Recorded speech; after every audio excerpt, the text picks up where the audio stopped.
today's video we're in Civitavecchia, Italy's main cruise gateway, where we stayed at the Hotel della Ville, a hotel with traditional charm right on the waterfront and close to the amenities. We stayed here the night before jumping on our 10-day cruise around Italy and Greece, and we found that most of the guests staying here were also cruisers, so it's a popular option because of its location.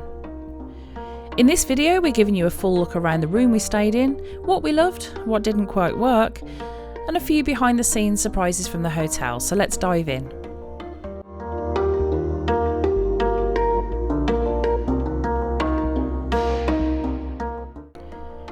The location's super convenient. You've got the train station literally next door. It's so close we could see the platforms from our window. In fact, we walked off the train to here and it took us around 5 to 10 minutes, which was great as we were very tired and very hot. I'll be talking about getting to Civitavecchia from Fiumicino Airport in another video, so don't forget to like, subscribe and hit that notification bell to make sure you don't miss it.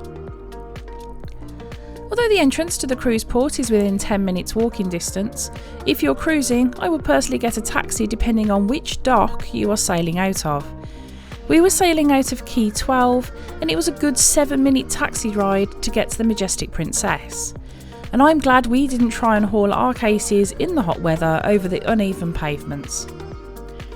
The taxi cost €20 and we were lucky enough to make some friends and share a taxi between 6 of us. The hotel can be hard to spot and we did walk past it a few times, but it's here on the main road. Look for the signs outside the hotel and make sure you use the right door as one of them was closed. Walking into the hotel, it does have that vintage, slightly grand feel. Thick marble floors, chandeliers and a bit of old world elegance. Don't expect a fully modern boutique hotel, it knows what it is. Let's get into the room, because this is where we spent most of our time. First off, the room is an excellent size and we had plenty of space to relax even with our hand luggage and 2 large cases. Starting at the entrance to the left past the bathroom, there's a wardrobe. Proper wood, not flat pack. Inside you've got hangers, spare pillows, which is always nice, an extra blanket and a safe. There are a few drawers at the bottom of the wardrobe.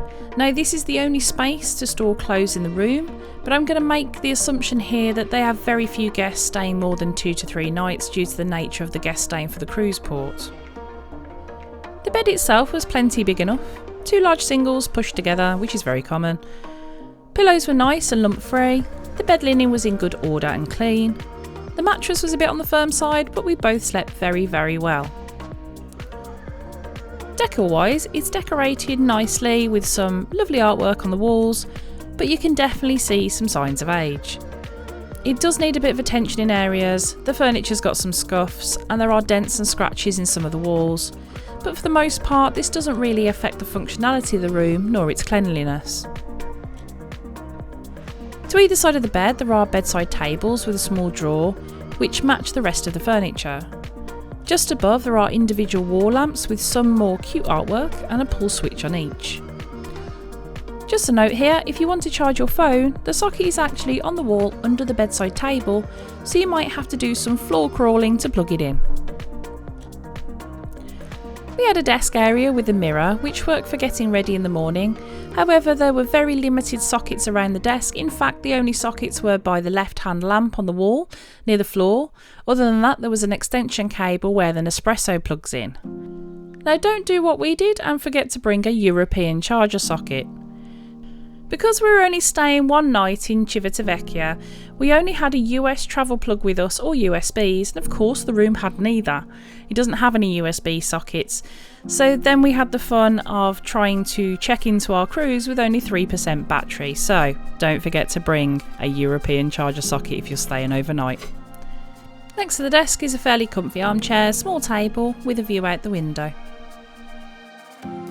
As for the view, well, ours was a combination of the train station and the sea.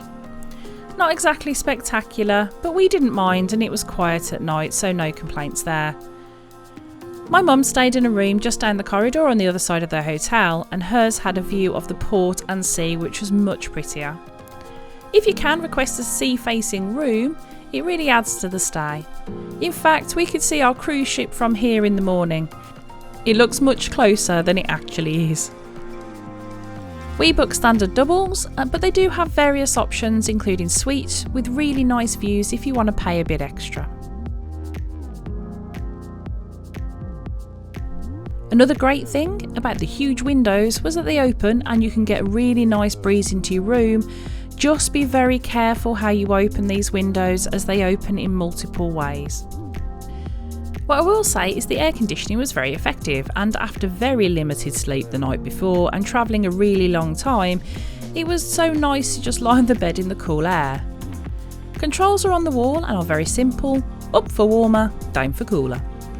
I read some reviews and some people did say that their aircon wasn't great or didn't work. We didn't find this was the case in either our room or my mum's room, they both work fine. The TV is wall mounted at the end of the bed and worked okay. We watched the news whilst enjoying our morning coffee. Speaking of coffee, here was a twist I didn't expect. There was a Nespresso machine in the room, which was a pleasant surprise. A couple of pods were provided and it just elevated the stay a bit. Much nicer than instant sachets.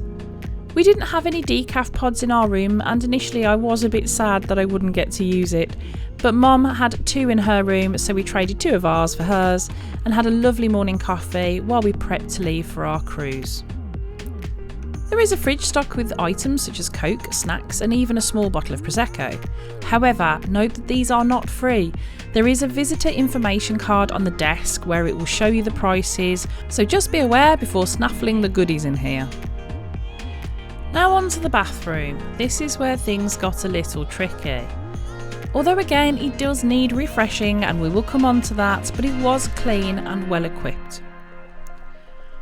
It comes with a toilet and bidet. Just above the bidet, 2 towels for convenient access. There's a toilet brush and a slightly oddly positioned toilet roll holder behind you. Nice to see though that they provide sanitary bags if you do require them. The sink has a marble top, and although it looked marked, I think it's just from the water over time and probably doesn't come off. Above the sink is a decent mirror with traditional style tiling. On the sink area you will find a box of face tissues and some soap, which I always feel really guilty about as they feel so wasteful, so we stuck to the hand wash that was on the wall. They also provided 2 bottles of shampoo. We didn't use these as we did have our own, but they are here if you did need them. Now comes the interesting part. The shower was okay. We managed to have a shower both evening and morning, both of us, but the water pressure was very weak and the shower head probably needs a bit of a descale. The worst problem we had is the shower door was sticking, and when you tried to pull it closed, the whole thing came off. So we had to be really careful when using it as it's glass. The hairdryer does need replacing. I didn't use it, and as much as it's probably safe, I just didn't want to take the risk. So while it ticked all the boxes in terms of what's provided, the maintenance could definitely use some attention.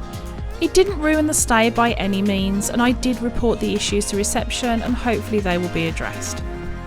Breakfast is served in the dining room and it wasn't too bad, mainly a continental spread, pastries, cereal, fruit, yoghurt and a great coffee machine as well as juice and water. There was plenty of choice and it gave us a good enough start to the day. Service was friendly and the staff kept everything topped up. The hotel does have a restaurant on site, but it wasn't open on the day we were staying. It's Ristorante Chavi, a tapas and wine bar situated in the caves under the hotel. This is a historic site that was excavated in 1993 and shown to be where bathtubs would collect the thermal spa waters. I couldn't find its exact opening times, but if you ring or email the hotel, they will be able to tell you. If the restaurant isn't open, a short walk towards the port will bring you to several restaurants and bars to choose from. We went to a restaurant called Simplice. Nice atmosphere and the food was amazing. We had bruschetta, ham and cheese and pizza. All were superb and I would highly recommend you try this out if you're staying in Civitavecchia. The hotel is full of old world charm. We had a fine stay. We slept great and our room was quiet and the aircon worked well. But reading other people's reviews, I have seen very mixed opinions and some saying if you need to leave the window open it can be quite noisy. The only downside to staying here is it's looking tired and dated in places, with the bathrooms needing the most attention in my opinion. Would we stay here again if we were taking another cruise? Yes, absolutely, I think we would, but only at the right price for the room we had. I spoke to a few people that were also staying here, and the price for the night varied considerably. We paid roughly £100 GBP per room per night, and that included breakfast. But others had paid double that and more and were a bit disappointed. Now granted, the price completely depends on the room you have. Would I mind spending a little more on a room with a balcony overlooking the sea where I could sit out and enjoy the view and the fresh air? Yes, of course. If the room sleeps 3 people and you are sharing, this obviously makes it better value. But I think if I was coming here again just for a night's sleep before a cruise, I would stick to the same type of room and price and know what I was getting, warts and all. Have you stayed at Hotel de Ville? What do you think of the hotel? Did its position and convenience outweigh the slightly tired room furniture? Have you stayed in another hotel in Civitavecchia, and how did they compare? Thanks so much for watching. If you find this helpful, give us a like and don't forget to subscribe for more cruise and travel content. We'll see you next time. Happy travels.